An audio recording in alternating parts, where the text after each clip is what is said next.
It's just about noon. I'm going to wait a couple more seconds because I see a couple more people joining in. So we'll give it a minute or two.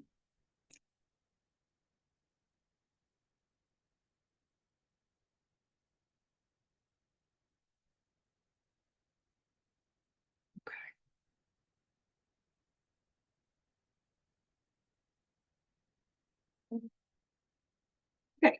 So I think if others join in, they'll pick it up. So first of all, welcome to the Remodelers Marketing Crew Masterclass on Automate Trust, a Remodeler's 5-star plan for reputation management and marketing automation. So we do a masterclass every month, at least one, and we always decide what are the topics that we think will help the remodelers that we're talking to every day. So we talk to multiple remodelers every day, besides our clients or potential clients or people just reaching out to us. What would help them the most? And we've done a bunch of different webinars and masterclasses over the time period on AI and budgeting and how to build your website for best conversion, Google Business Maps, social media. So we've covered a lot of these topics in the past, and one that it's always in our programs, what we offer to people, but we hardly ever get asked about is reputation management and automation. And they're very important. So we really wanted to make sure that we brought that today. So what are we going to cover? Well, what we find is that most remodelers are great at building houses, but not pipelines, right? So we find a lot of times people do a lot of marketing, then they get booked 2 or 3 months out, and they stop for a minute and so forth. So we're going to figure out how do we keep building these pipelines so you get consistent leads. And what do we know? That when there's trust, people leave reviews, right? When you have more reviews, you generally get more calls because of the trust. Then that leads to more jobs. More jobs lead to more reviews, and you get this continual loop. So that's what we want to help you get. So then we're going to cover why reputation management is important, besides the fact of what I just said above, the core elements and common mistakes of reputation management, and why together. Well, marketing automation is used a lot to help us with reputation management. So it's very important that we understand marketing automation as well, the proven workflows, and then we talk about combining reputation management and automation. And of course, we need to know what metrics to track, and then we give you a 90-day implementation plan, some do's and don'ts, and some time for Q&As. So if you look in the chat right now, we'll also give you QR codes at the end, but if you look in the chat right now, you'll see that you can download the 90-day strategy download, and there's also a link there if you wanted to go ahead and book an appointment with us. So those are already in there, and we'll cover that later. Just a little bit of housekeeping.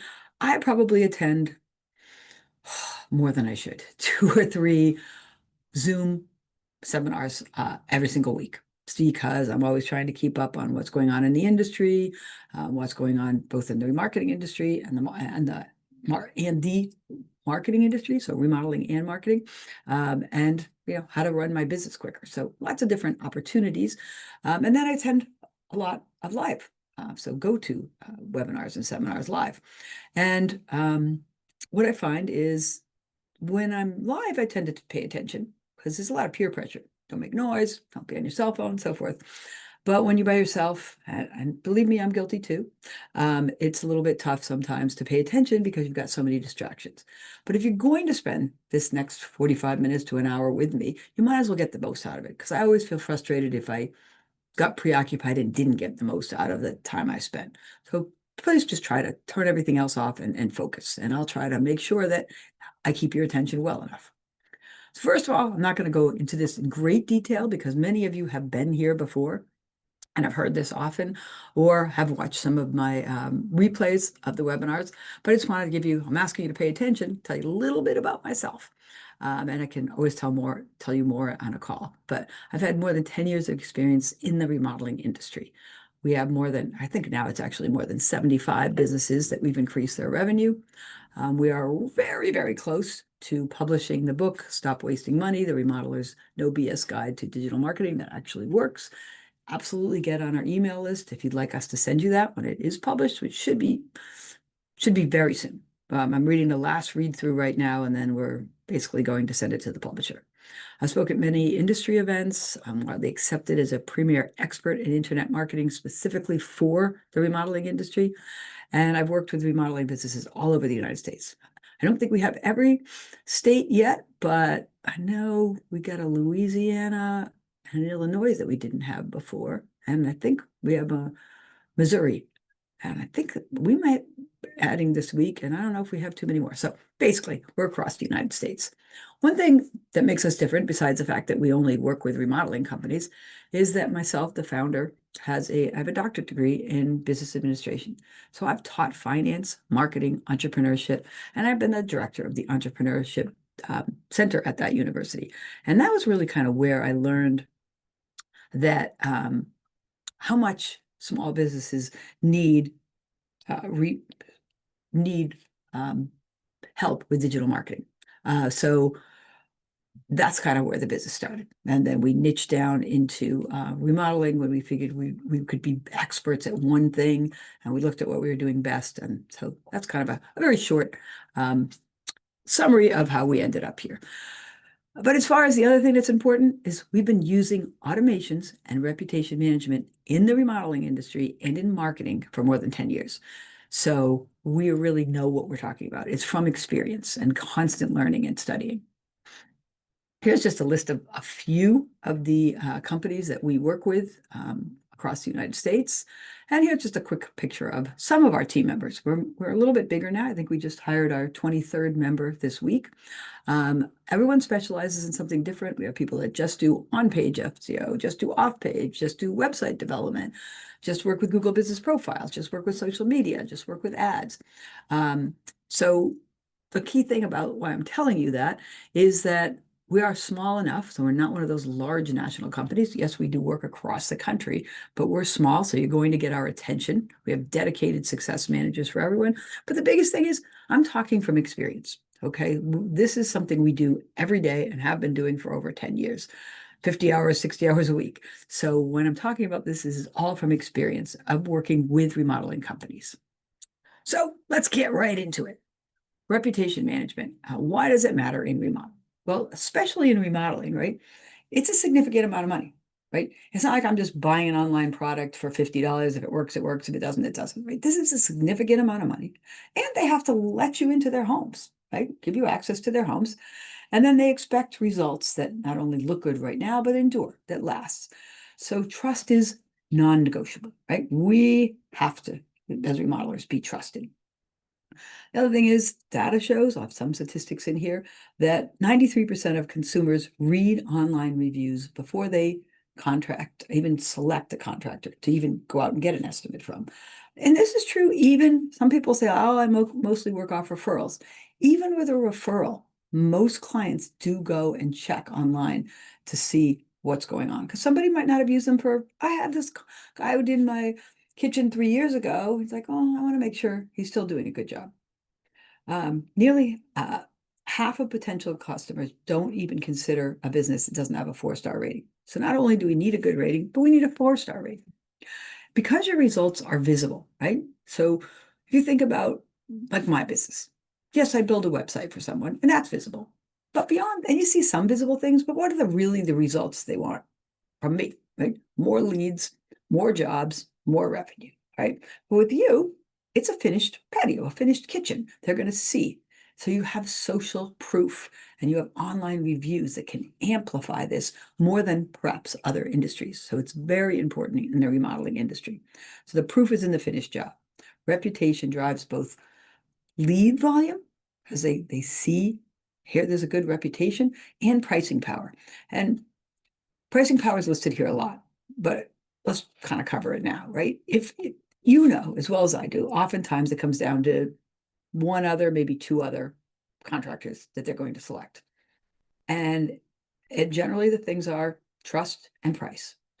And if you've built up enough trust and reputation, and you're just a little bit more pricey than them, but they see that more than the other company, you're much more likely to get chosen. So you don't have to negotiate as much on price. It is very important. I've seen it over and over again. Just a few more key statistics and we'll move on from the statistics.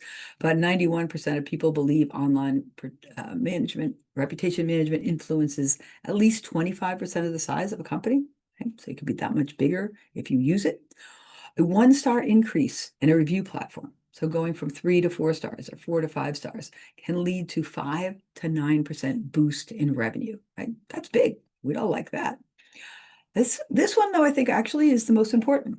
Only 17% of businesses maintain active reputation management. Now, some people might look at that and say, well, if hardly anybody's doing it, why would I? Well, because it gives you that competitive edge, right? 83% of people aren't doing it, but you'll be doing it. That's going to mean fewer leads are going to slip away because we're going to take care of them, both of the automation and the reputation. We're going to have less price resistance, as I just talked about, and more referrals because people are going to feel good about you and refer you. So what are some of the core elements of reputation management? One is keeping track of what's being said. So what's being said in our reviews? What's being said in our socials? What's being said on the directories? For example, we literally just signed a client this morning who, back on their social media back in May, so a long time ago, there were a bunch of negative comments. As it turned out, when I pointed it out to the business owner, that it was from a disgruntled employee, but they didn't even notice them. So we want to keep track of all of this, especially Facebook. You own the Facebook, you could easily delete these comments. And we'll talk about responding to negative reviews down here. But we want to know what's being said, right? Then we've got to ask for reviews, right? So first of all, you need to physically ask, but we also have automated systems, which we'll talk about more in the automation area, where we can ask them 2 or 3 times, 4 times, 5 times, what you're comfortable with both text and email, asking them for reviews. We also put QR codes on everything, on your business cards, on your invoices, on your little folders that you might be handing out to them, QR codes for reviews everywhere. And we put the QR codes on NFC cards. So NFC cards are kind of like the hotel cards. You get into a hotel room, you click that on someone's phone, and it will bring up the review right there. So you can get the review right away. Or if they're not signed into their Gmail, on the other side of the NFC card, guess what? It's our QR code again. So that would be gathering the reviews. So when you talk about reputation management, there's 2 real main goals. It's gathering the reviews and it's social proof. So social proof is going to be in the before and after pictures, videos, right? Let's see this work that you've done, right? The visuals, and then testimonials. So we say here we're asking for a review that's going to be on Google or on Yelp or any other site that you want that to be on. But here, testimonials, we're talking about things, maybe it's a handwritten letter to you, it's more in detail, and especially video testimonials. One of the things I have, it's an automation. So when the client is finished, we automate, talk to them. Hey, we'd like to come out on Tuesday evening or afternoon, right? Or maybe Saturday morning. It's best if it's like a couple that you get both the husband and wife in there. We'd like to do a final walkthrough, get some feedback from you. You get in, this client, they have their sign, another happy customer of XYZ Remodeling. Hey, and here's the picture. Oh, countless pictures on their website and their social media of them with the happy client, with the sign in front of that project. And then they usually go right into, would you mind if we asked you a few questions and we video that on it? How was your experience with us? Are you happy with the outcome? Would you refer us to others? Bring that in, get it edited, and use that as testimonials. One of the other things is contests to get your team involved. So who got the most reviews? Who got the best or most before and after pictures? This makes it more fun and makes you actually meet your goals of getting these reviews in and and the before and after pictures and videos. You don't have to use every one of them, but you get your team involved. Hey, once a quarter, whoever did the most gets a day off, or gets that seems to motivate my team a lot, or has gets an Amazon gift card or a gift card to a restaurant, something like that. Handling negative feedback and responding quickly and publicly. So when you see a negative post on your Google Business profile, now I would say half the time I see it, it's an error. Because we go back and we look with the client and we say, that person, that name, nothing was ever listed. They never called in. So sometimes we reach back out and say, hey, we don't see that you ever even reached out to us. So that's why we probably didn't follow through with the estimate, but we would love to. Would you give us a call and we can look again? Maybe you used a different name, but we would love to follow through on that. Sometimes that clears it up. A lot of times the people are like, oh, okay, yeah, you're right. They have a similar name to someone else and we made a mistake. Sometimes they're just, they are fake, have an angry employee or something, and then we can ask Google. We still want to respond, explain it, but then you can ask Google to remove it. They may or may not. But you want to respond and ask for feedback. We're sorry you feel this way. Is there something we could do? And oftentimes, if you can calm them down, they will change the review. If they won't, at least you've responded. And then, okay, with the last result is bury it, right? So if it's one bad review out of 4, it's not looking so good. That's 25% of your reviews. If it's 1 out of 40, not as bad. 1 out of 100, even less, right? So we just get more good reviews to kind of bury that. And you want to optimize your Google presence. So make sure your business listings, your service descriptions, your galleries, everything's up to date. One thing we find when we take over someone's website and they first become a client, we'll see that stuff, pictures and things have not been changed in many, many years oftentimes. So first of all, we do that. But another thing that we incorporate is we meet with the client every month. And if you talk to our clients, they'll say, oh, they're going to hound us again. And shouldn't use the word hound, but we do request often more reviews. Hey, we only got 1 review this month. Do you think we could, get a little bit more? Do you have any new pictures? We have Google Drives that can live upload their pictures. We say, do you have any more? Do you have any videos that we can use? So we're going to be continuing to ask for that so that we can keep things up to date and consistent. This is a Harvard study, but there's also one I'll show you in a little while that this says if you respond within 1 hour, your prospects are 7 times more likely to buy. Yet, over 60% of companies don't do this. So this was an official Harvard review. So that's really important that you can get back. There's also another, on a couple other slides, that'll say if you respond within 5 minutes, you're 21%. 21 times more likely to close that sale.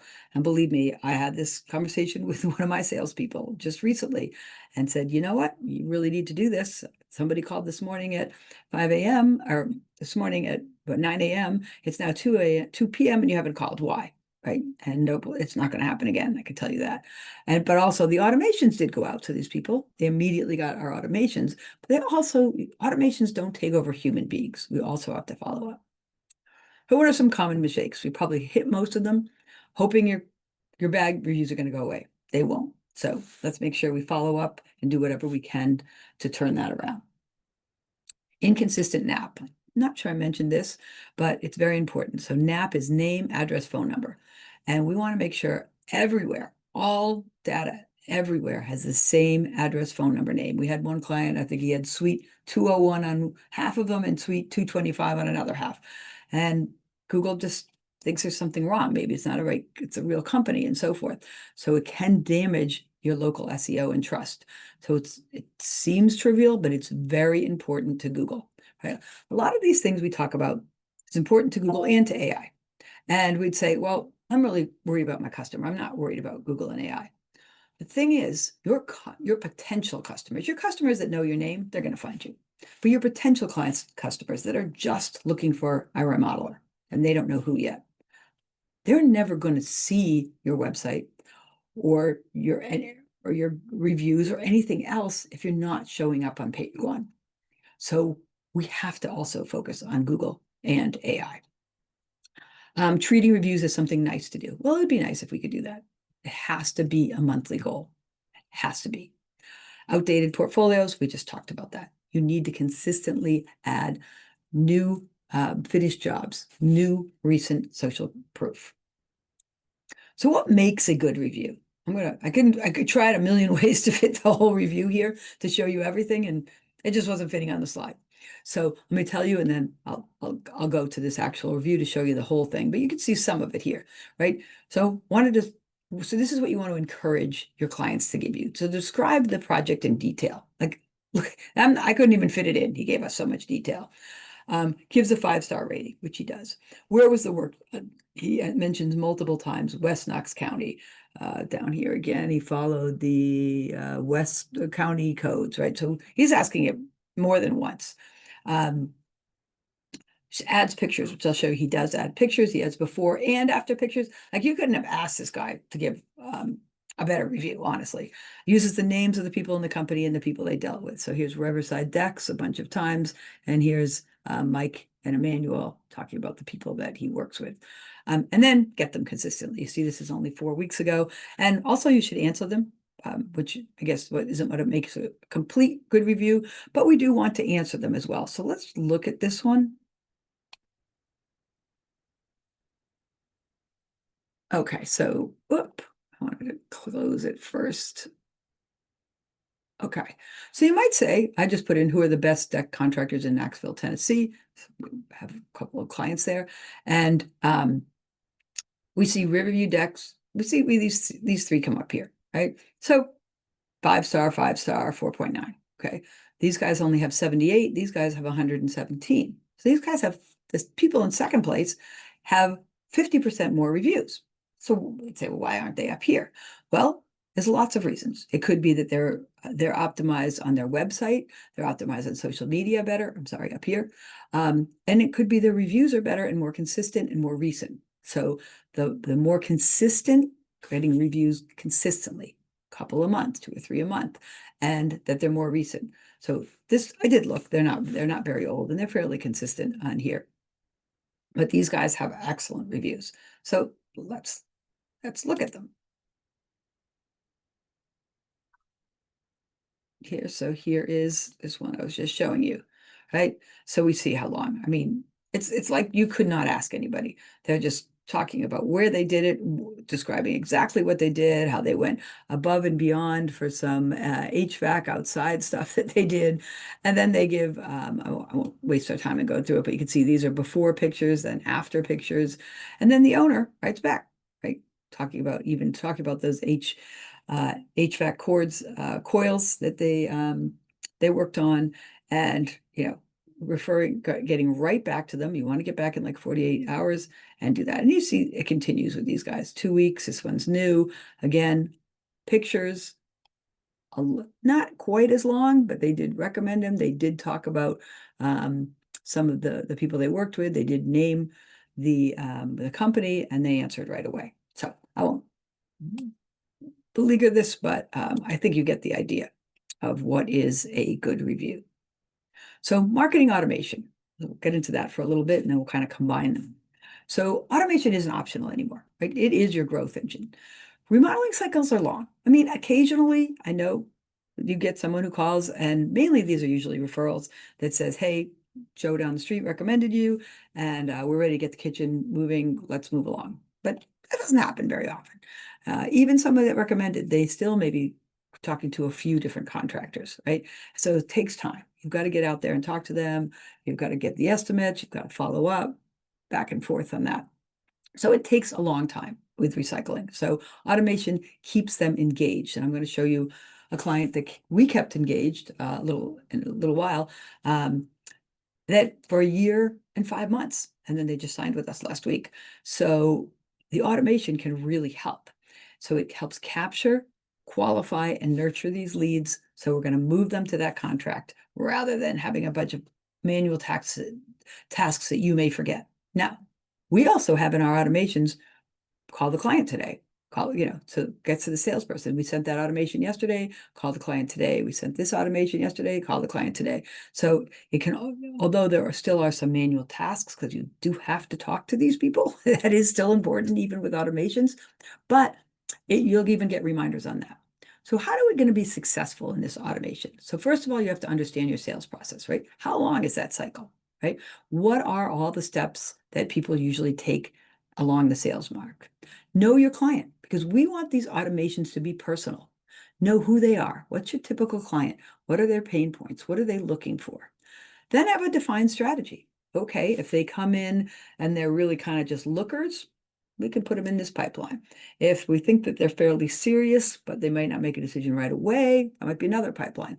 These guys have already told us they're going to make a decision in the next 2 weeks and move forward, right? That might be another pipeline. So we have a defined strategy for each one of those. Okay, I'm going to recommend another slide, just start with one and then broaden, because you want to get started. You don't want to get overwhelmed. So just start with one in the beginning, and then you're going to define the strategy more. Okay. Then you need to create those required materials, right? So, all right, they're in this pipeline. What are we going to say to them? They're in this pipeline. What are we going to say to them, right? So we've got to create all of those. And the other key thing is keeping everybody in the loop.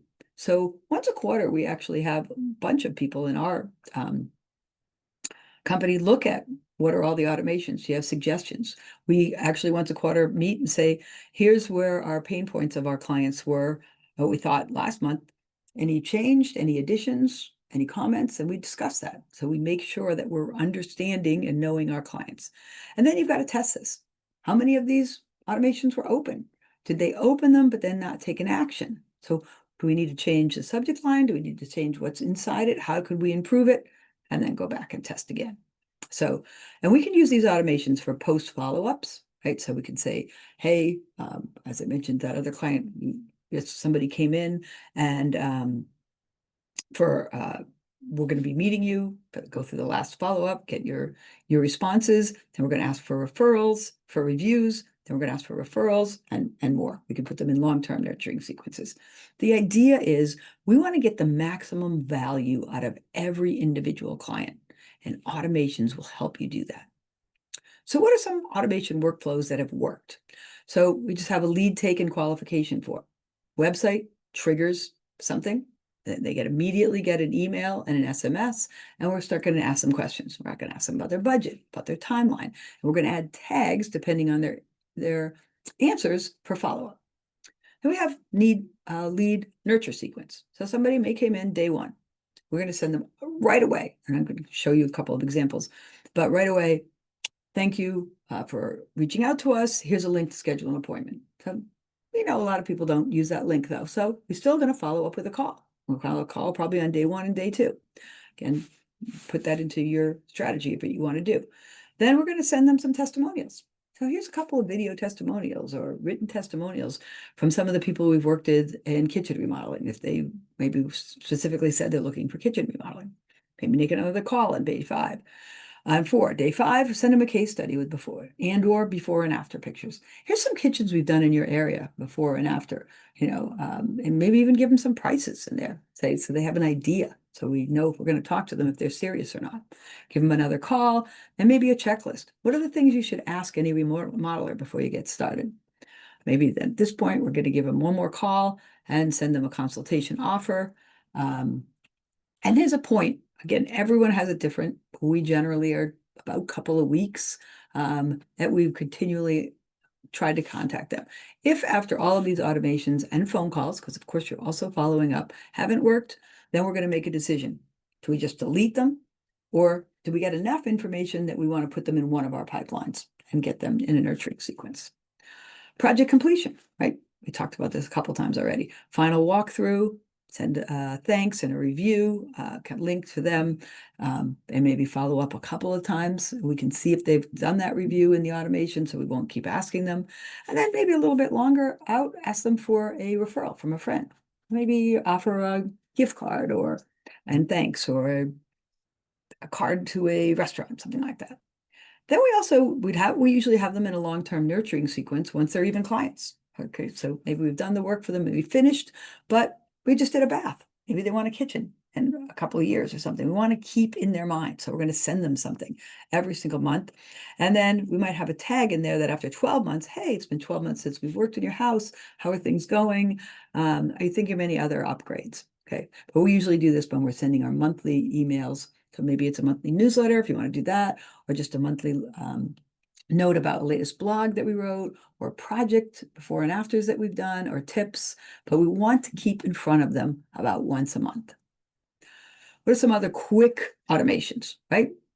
As soon as you get a text, you missed their text or their email or something, that they tried to reach out to you and you missed it. Thanks for reaching out. Let's schedule a consultation. Or thanks for reaching out. I was on another call. I will reach out to you within the hour. whatever it's appropriate for you. We get those texts and callbacks. So somebody called, but they didn't leave a message, right? You want to try them anyway later on, but automations can also recover them right away. We're sorry, we saw that we couldn't get your call and we didn't get a message. We'll be glad to get back to you. Or if you'd like to schedule an appointment so we know we're there, here's a link. So that can recover a lot.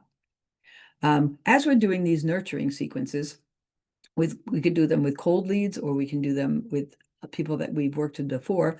We might walk out and say, here's a fall special. Here's a winter special. So whenever we have specials, we already have it set up. All we have to do is insert it into the nurturing sequence.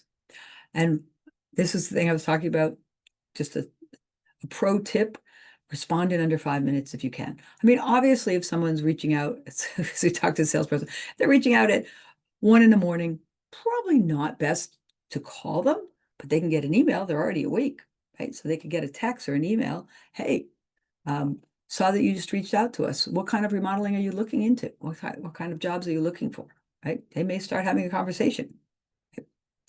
Here's an example of one of the things that we've done that's worked really well with our clients.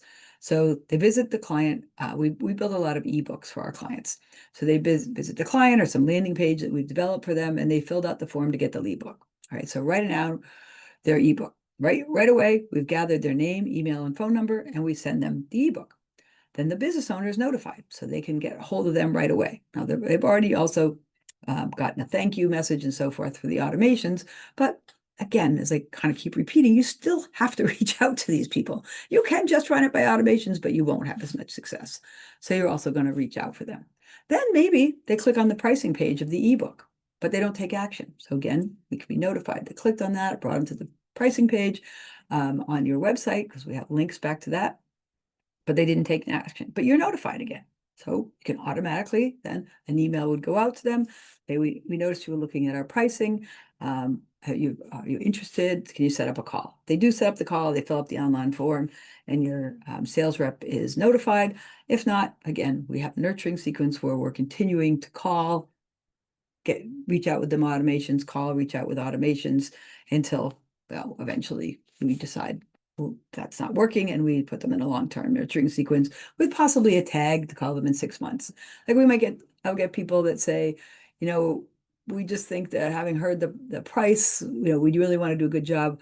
We think that we might need to save a little or do it after my annual bonus, which I usually get in January. So call them in December. So if we want to get started, we know that you're probably going to get that bonus. Let's start in the planning and the estimation page, because you now have that built in. So let's look at an automation. Whoops, I went the wrong way.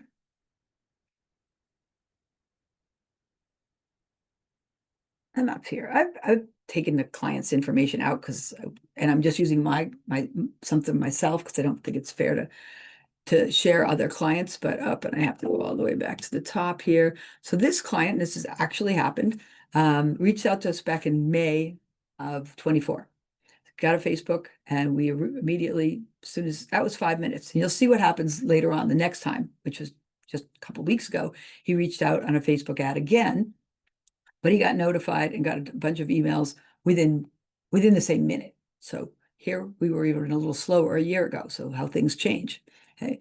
Then immediately, thanks for signing up, and he got an email with a link to schedule. But we don't just leave it at that. We call. They got tagged as called but no answer for the first call. I'm not going to open every email here, right? He got an email, was trying to call and you on this number, and gave him another link, and you can see this is telling me that he opened it and looked at it. Now we called him again, and so I called him right after that and got him on the phone, right? Because we talked for 18 minutes, and you can see transcripts, you can have recordings of these calls and so forth. And he said, yep, okay, let's schedule a second call. And he gave me some information to do a little bit of research. We did have the second call, and he ended up deciding not to work with us right then. He just didn't seem to have the funds. So again, we put him in, we tried to call. He kept getting put into different things. And then finally he got put into, let's just put him in a long-term nurturing sequence by April. So about a month later, we spent about a month trying to reach him and put him in here. So now he's getting known about some of our master classes. This one was on Google Maps. and there was one on getting found by AI that we sent him. Then there was one we did on social media that we're sending him on that. And then we decided that we're going to move him to our sales pipeline. So here we're trying to really more close in on the sale, not just inviting him to webinars. So now he's getting frequently asked questions answered. I'm not going to open everyone here.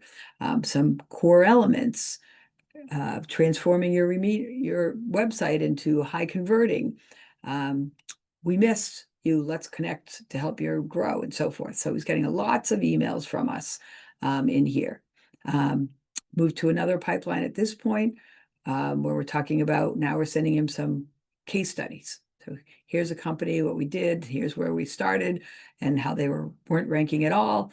And now they're ranking #1 everywhere. So some testimonials that are sending inconsistent leads. So we're still following up with him. And then just last week, he fills out another Facebook form. And you'll see, so he filled out at 10:33. At 10:33, again, he gets it, but we're quicker, right? And then we send 2 right away. Now, a lot of times that's because we don't want them to kind of see the stop in the first one. We want them to just go move along. But this guy's already been corresponding with us, so the stop didn't come out anyway. And we said, quick question, you focused more on doing kitchen or bath remodels or both? Both. Okay.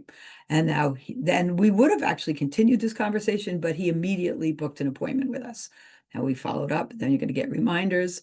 Here's your appointment. Here's the link. And again, we followed up personally with one that was not an automation because I forgot to put a subject in. Again, being reminded of the appointment, and then a text of the appointment, and then we call them for the appointment.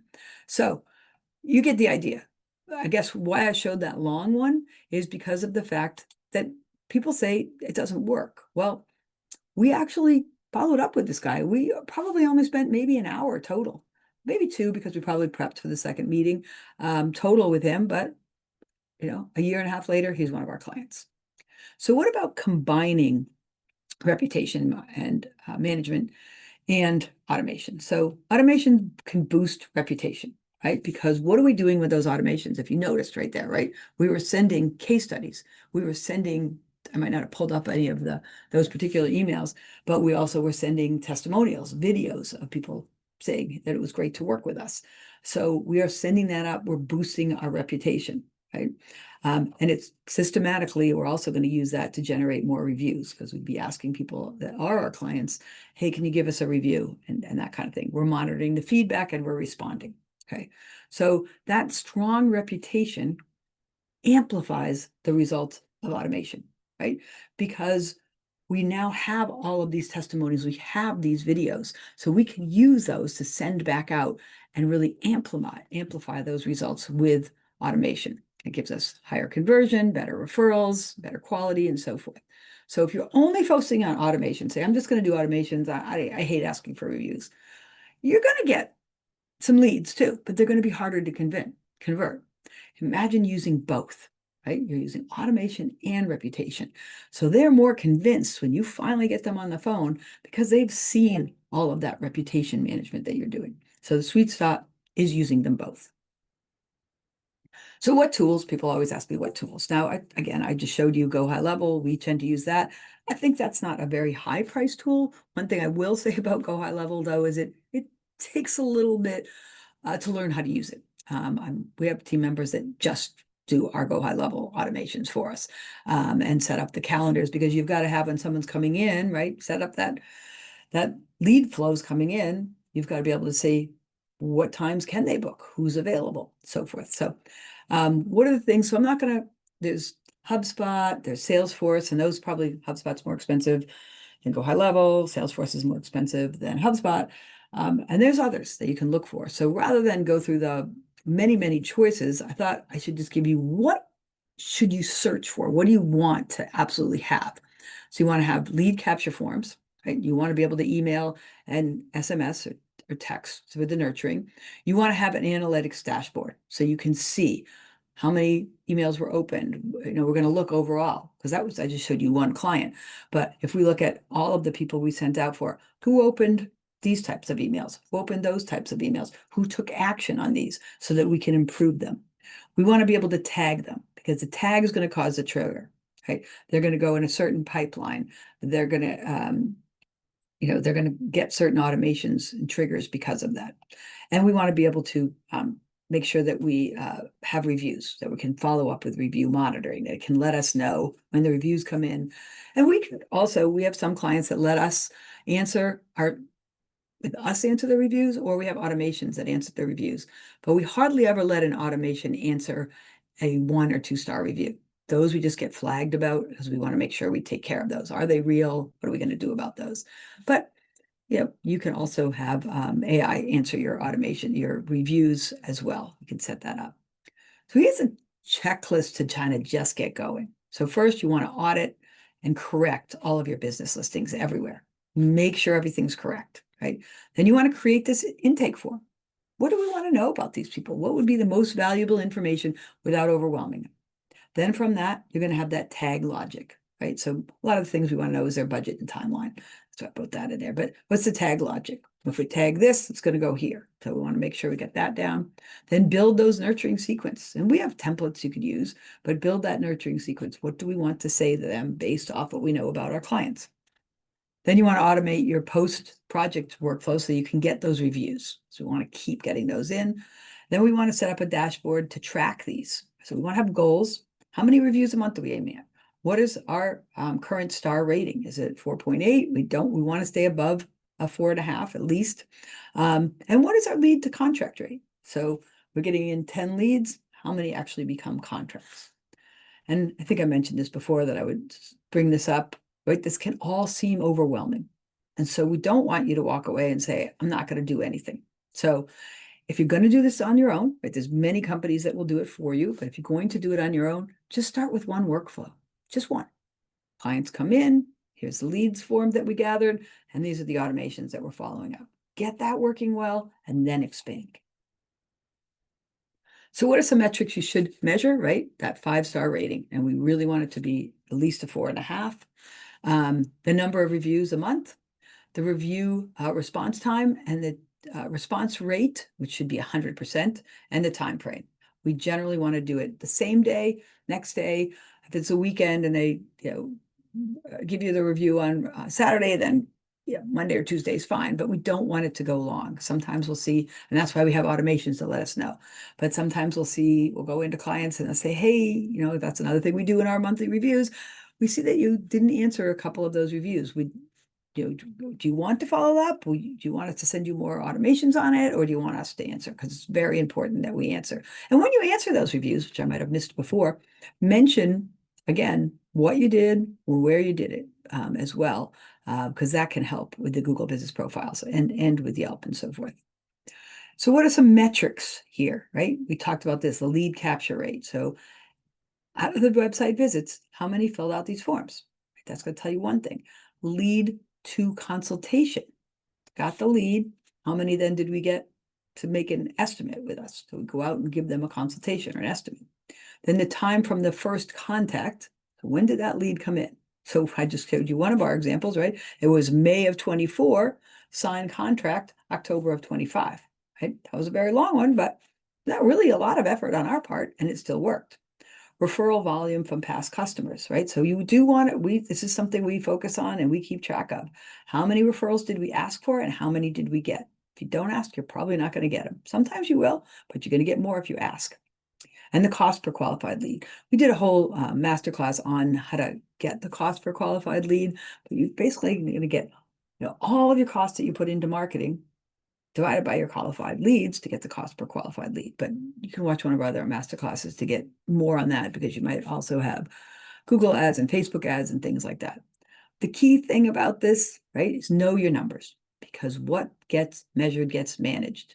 And if you're not measuring it and tracking it, you're not going to manage it. So very important. So the 90-day implementation plan. So this is kind of a quick overview, and there is a link in the chat to this, but let me just open it up because it gives more detail right now on here. So here's the plan. So in this first couple of weeks, right, we talked about this, auditing all your business listings, making sure your NAP, name, address, and phone number are consistent everywhere, and get in as many of these listings as you can. And that should be another goal, to get into more of them. As consistently add more and more of these listings, because that will help. And make sure that map is good. Set up your Google review alerts. Make sure you're not going to miss any of those reviews. Identify where you are right now. What is your current star rating and how many reviews do you have? The other thing to do is sometimes Google will remove a review and they shouldn't have. Sometimes they should. It was a fake or other reasons. But if you had 30 reviews and you added 3, you should have 33. But if you go back and have 31, you want to look which ones disappeared, because you can request, and we've been very successful getting 80 or 90% back of reviews that get taken off. So that's another thing, because you worked hard to get those reviews. You don't want to get them removed. It's harder to work with companies like Yelp, and that's one place I'll say it's easier for Google than some of the other companies. Not many. And then 3 to 6 weeks, you're going to create that request template, right? What do we want to get that we create that review request? How are we going to ask in an email and SMS, right? How we get that. Add the QR code to your completion packages, your invoices, your cards. Use the NFC cards if you want. Again, if you work with us, you'll automatically get them. Train your team to ask for reviews at the project or at handoff. I would say not only train them, but maybe put that in as a contest, or maybe help for promotions, the people that got the most, something like that. And then capture those before and after photos and videos of the projects that you're going to use. So that's the social proof. Then 7 to 10 weeks, you're going to be building out that lead intake form in Go High Level or whatever you choose to use. Add the missed call text automation backup. Create a 10-day nurturing sequence. Start with that.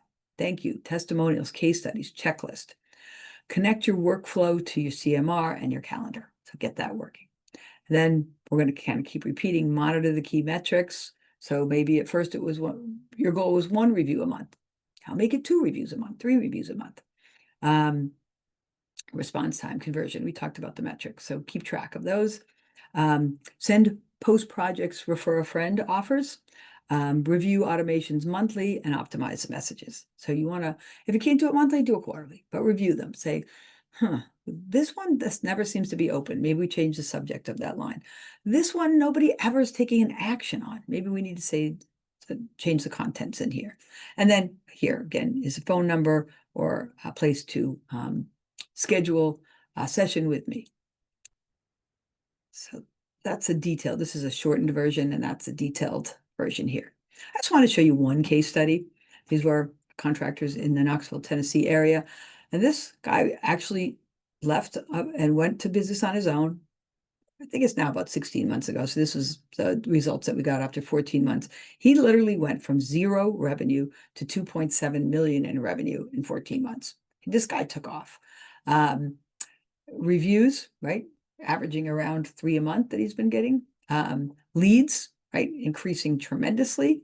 And his Google Business Profile ranking. So when you have a rank of 20, so we use about 10, let's use about five keywords, and then we'll take the average of those keywords for where they rank. And we use these heat maps, which we talked about in the Google Business Profile masterclass.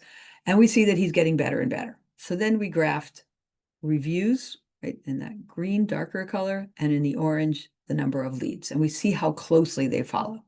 Now, you guys as remodelers might be going, wow, if I had any of my people, I'm not in the slideshow here again. If I had any of the people that are in the marketing industry, they'd be like, oh, come on, you can't say that's just from reviews. And they're totally right. I cannot say, unless the only thing that this company did was reviews and they did not do anything. They didn't work on their website. They didn't post it social media. They didn't do anything else. Then this would completely make sense.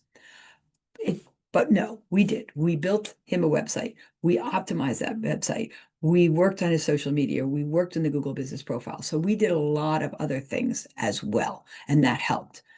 But how do I know that he made a difference?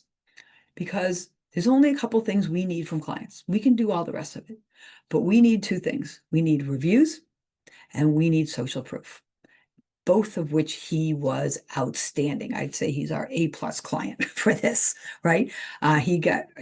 We don't see too many clients getting this kind of consistent 3 reviews a month, right? He did. So that was key. And not only did he get these reviews on the Google Business Profile, but he also got reviews elsewhere, and he got testimonial reviews that we could post with people on their decks, saying how wonderful this was. And he posts a lot of videos of his work as well. So, and pictures. So he was great at getting us reviews and great at social proof, better than any of our other clients. So that is going to make a difference. So if you are working with another marketer or you're doing this on your own, that really makes a difference. Will I say 100% this was because of the reviews? No, but it definitely helped. Then I also have a lot of people that kind of argue, oh, I don't know about audit. Does this work? What if? And so it feels impersonal, right? I think we've kind of covered this already, but you need to make it personalized. You need to know your client, know the things that work, and test them. You need to use those human touch points too. You need to call them as well. It's a small firm. Can I afford it? There are, I think Go High Level's entry is around 100 or 150. Again, you would need someone who knows how to use it or have the time to learn how to use it. Or you can get companies to just do automations if you don't want them to do anything else for you. And it's not that expensive. So we really will get more of a benefit than the cost. And the thing with an automation is don't expect it to be like I set it up and tomorrow it's going to just tremendously increase. It's going to take a while. Look at that one I just showed you. It was a year till we got something from that person, a year and a half almost. But it doesn't take much once they're set up. And then it consistently will grow and grow and grow as you use it. I got a bad review. Won't automations just highlight that? No, automations is going to let us know how to proactively respond to that. So that's going to be huge. And which tools should I use? Again, start simple and then scale. Just get something really simple. Again, I talked about intake forms, nurturing reviews. Start with that and then move from there. I'm just checking the chat for a minute, so it's reminding me to make sure. Don't see any questions yet, so I'll ask at the end again. Okay, one of the things I always like to say at the end of these, which are very quickly approaching the end, is what do we do? Right, so I'm going to say choose 3 actions that you're going to implement now. So example, I'm going to ask 5 clients for a review in the next month. I'm going to fix and optimize my Google Business Profile. If you want more help with that, on our YouTube channel, which is at the end of this, go to, or it's just Remodelers Marketing Crew, look it up on YouTube. We have a masterclass just like this. It's about an hour. That talks just about how to maximize your Google Business Profile. Build a draft intake form. What kind of information would I need? Put together the pain points of my clients and talk about it with your salespeople and your contractors. Okay, so just choose 3 things. So write them down, and if it's not right now, we're about to end, write them down before you go on to your next thing and put that in there. To come back, I do see a question coming into the chat, and we'll come back to that in a second. Select one KPI that you're going to start tracking. So is it new reviews a month, lead to consultation, but start tracking one. One thing I've always been guilty of my entire life, it's like, okay, I just read this new book or I went to this thing. I'm going to have 17 or 20 or 30 KPIs. And then it becomes unwieldy and you can't keep track. So I have now resigned and know I can start with 1 or 2. I hardly ever start with 1.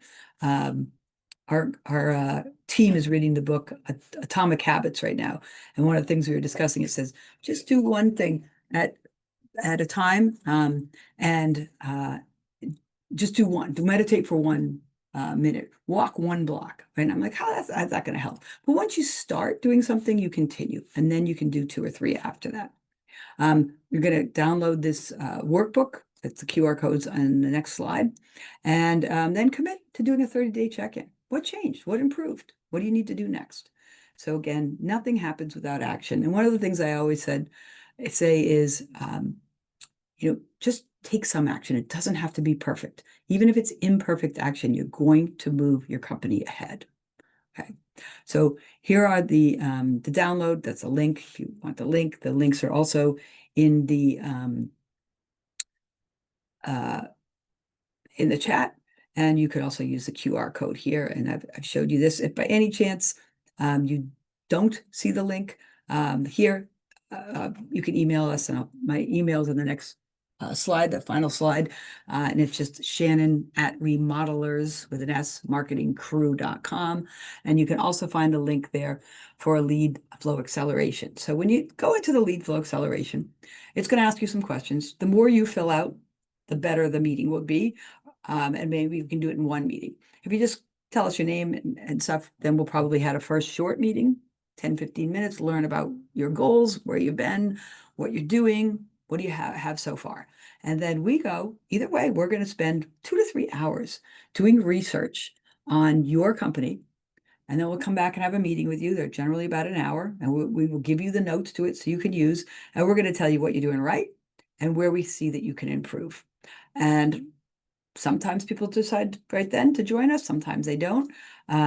But either way, I find a lot of people take that information and maybe try to put it into practice on their own. That's fine. We're willing to share it. Or sometimes they bring it back to the marketing company that they're using right now and say, hey, these are the things we want changed. Most of the time when that happens, we find that marketing company doesn't do it because they haven't already. And a lot of times we'll get that call back in 5 months or 6 months. But one thing I can tell you is that it won't be a waste of time. You will, remember I told you my background as a professor, you will get valuable information. We'll have our whole team look into this. We're going to give you valuable free information about your company and your internet presence that you can use regardless if you choose to move on with us or not. So I really highly recommend that you do that. And then here again, there's my email if you want to reach out. That's the website. You can find all the links to all of these here. This is the YouTube, and again, it's Remodelers Marketing Crew 24.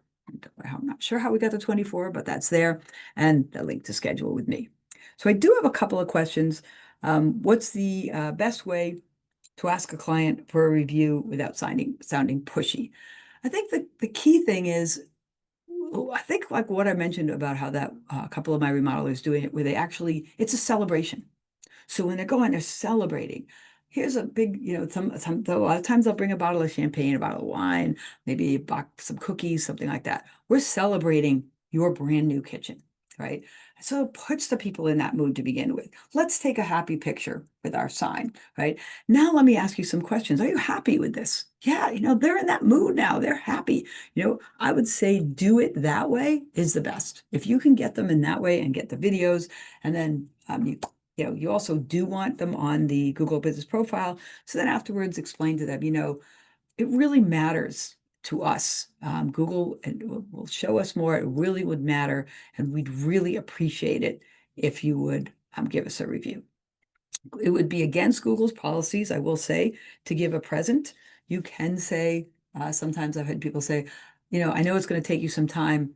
Here's a coupon at a local or a Starbucks, or go get a cup of coffee while you fill this up, because I know it's going to take up some of your time. So you're not really paying them. You're saying, I'm giving you something for your time.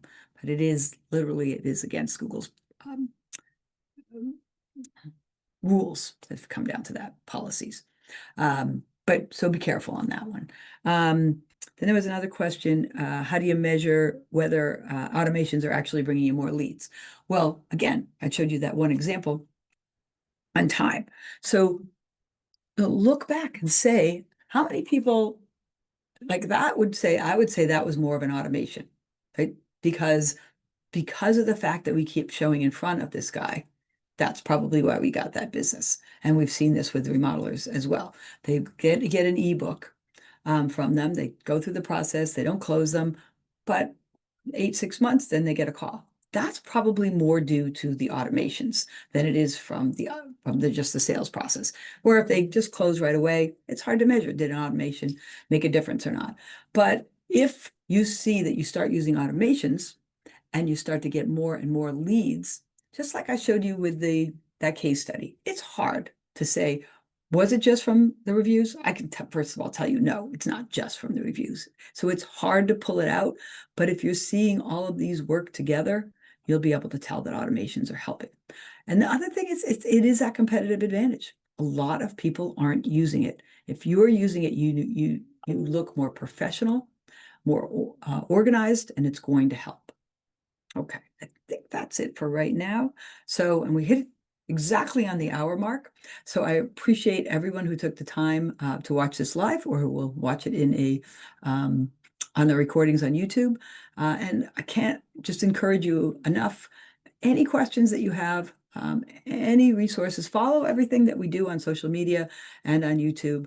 But if you want to spend some time with us too, reach out, make an appointment. We're a pretty friendly group and we'd love to talk to you.